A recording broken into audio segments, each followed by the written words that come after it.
Welcome to Storytellers with Duran Duran.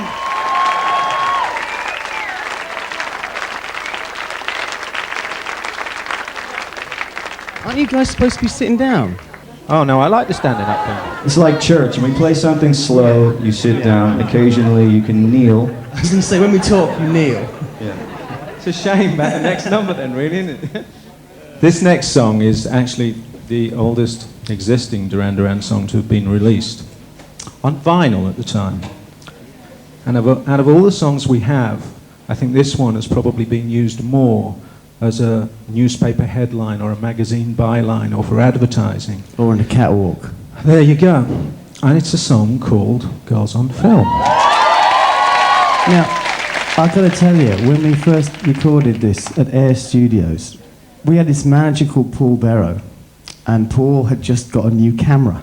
Yeah, the thing was, at the time, there wasn't such a thing as sampling, so every effect we wanted to make, we actually had to do it live. I mean, it's kind of easy now, because they're all in there and in there, but we were standing there with a microphone and one of these lovely cameras, and the manager was sort of saying, well, shall I hold it up? Would you like it like this? Or like this? Or perhaps like this? And we finally went, yeah, that sounds pretty good. Let's try that. There you go.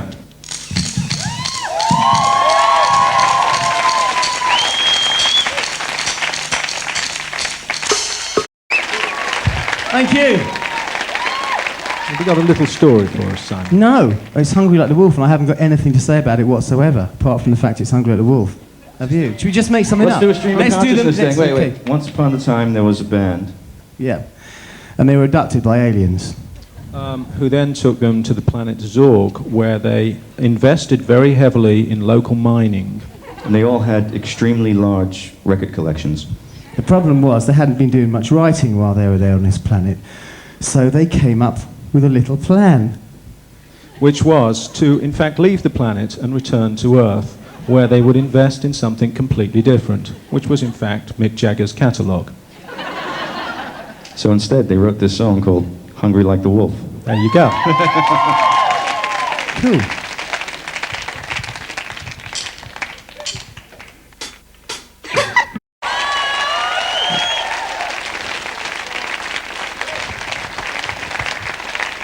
The next song we're going to play you is going to be Notorious, and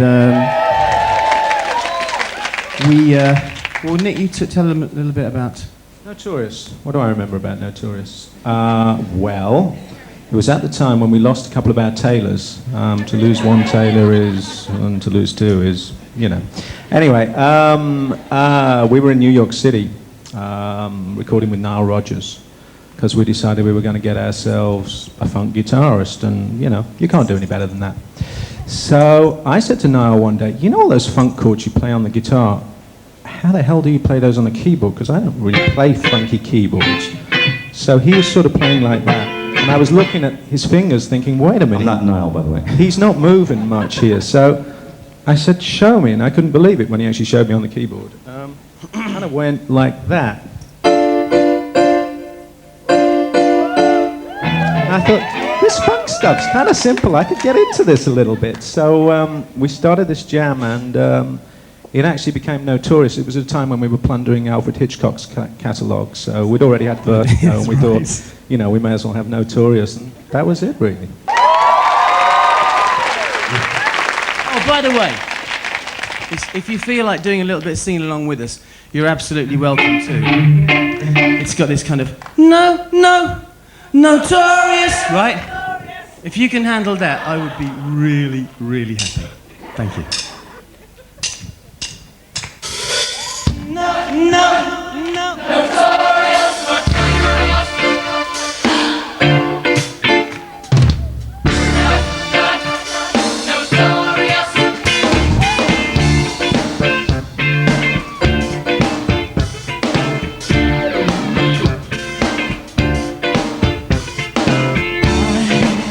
Can read about it, burn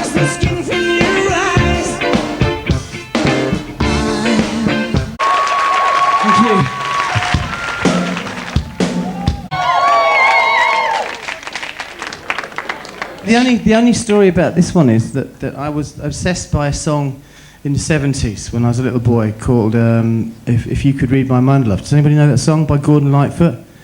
You know, about a ghost from Wishing Well. If you could read my mind, love. And there's that bit it goes, don't say a prayer for me now.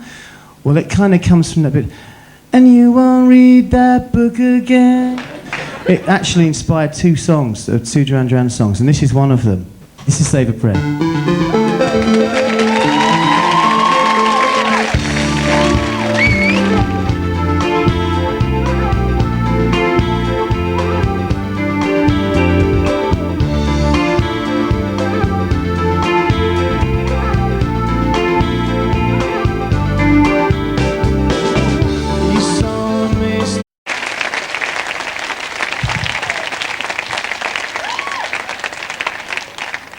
Well, we're gonna hit you with a new song now, and this one is it's a song called "Playing with Uranium," and it does have a little bit of a story actually. Among the places you look and you find your lyrics are News and media stories. yeah, exactly. Yeah. And about 2-3 years ago, there was a story about a guy. I guess he was in the States. 15 years old, schoolboy, who built a nuclear reactor in his garden shed. Think about it. It's true, absolutely true. And the guys in white coats and white gloves, and you've seen them on ET. They all turned up at his house and put him in a straitjacket and put the nuclear reactor in the back of a cart and took him away. And now he's working for the government. There you go. It's Playing with Uranium. Thank you. Excuse me, is this an acceptable amount of sweat? On what scale? Face scale, not armpit scale. Let's check the armpit action. No. Oh no. What are we doing next? Well, this next song was written for a movie. And I don't know, we have mixed feelings about doing things for movies generally because of the whole Hollywood attitude of, well, we kind of like your chorus guys, but we really want to change the end of the song because it doesn't really fit with the female character's premise in the movie. But this particular one was something that was kind of appealing because we were all fans of the genre, being James Bond. And actually, John and I went to a party, believe it or not, and Cubby Broccoli happened to be there, the producer of the James Bond movies. And so we just walked right up to him and just said, hey, by the way, we hear you're doing a new movie. We kind of like to do the song for it. Is that okay? And he said, sure. Call me in the office tomorrow. That's not what I heard. I heard that John actually gave him like an hour and a half ear bashing. That was probably afterwards, once we'd already got the song. I think the first thing he said was, "With the biggest band in the world." Well, anyway, sure enough, next day we called him, and he said, sure, it's called A View to a Kill. And we thought, well, thank God it's not called Octopussy, and we wrote this song.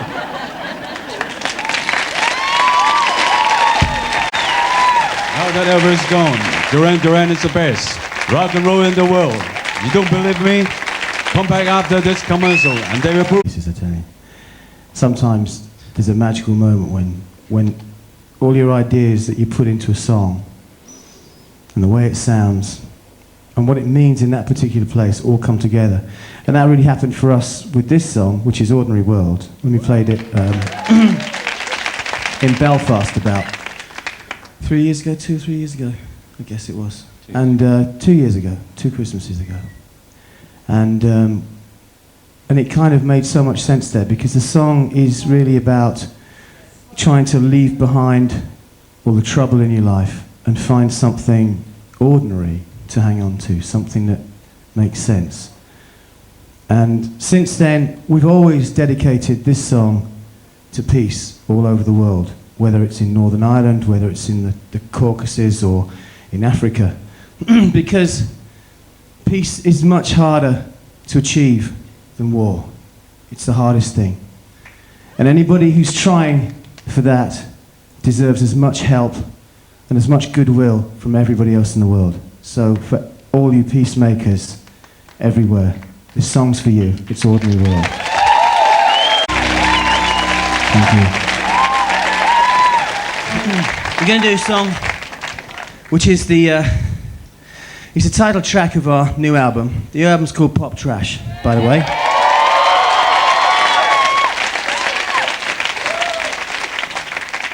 Nick and Warren wrote a song for Blondie. It's called Pop Trash Movie. And they went over to New York and they produced Blondie and recorded the song over there. Anyway, I got to hear this song and I was really impressed by the song and quite disappointed really that I wasn't ever going to be able to sing this. Well, not recorded anyway. And I guess due to industry politics or something, the song got pulled off the album. I reckon it was they just didn't want to share the publishing, you know? But the thing is, the song was suddenly free. I didn't quite know how to approach this, so I gave our record company, Hollywood Records in America, a call and said that there's this great song around and I thought that we could actually use it on our album. Before the Spice Girls get to do it. Yeah, it was coming your way, actually. We were sending it everywhere. I just had to get in quick. And I did. And it's wonderful. I think it's one of the best songs that's ever come out of this band. It's a very simple song about the unbearable lightness of being famous.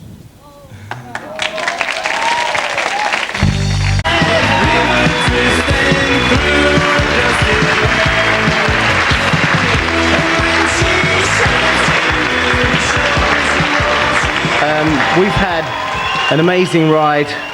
It's 18 years since the five of us stood on a stage together in this country, and everybody's got a lot to say. Thank you, everybody here. Just a little side note, a very dear friend of ours, as he would say, kicked the bucket last week, Mr. Robert Palmer, so, you know, we'd like to big him up. And this is for him. Nothing else to say really other than thank you. Thanks.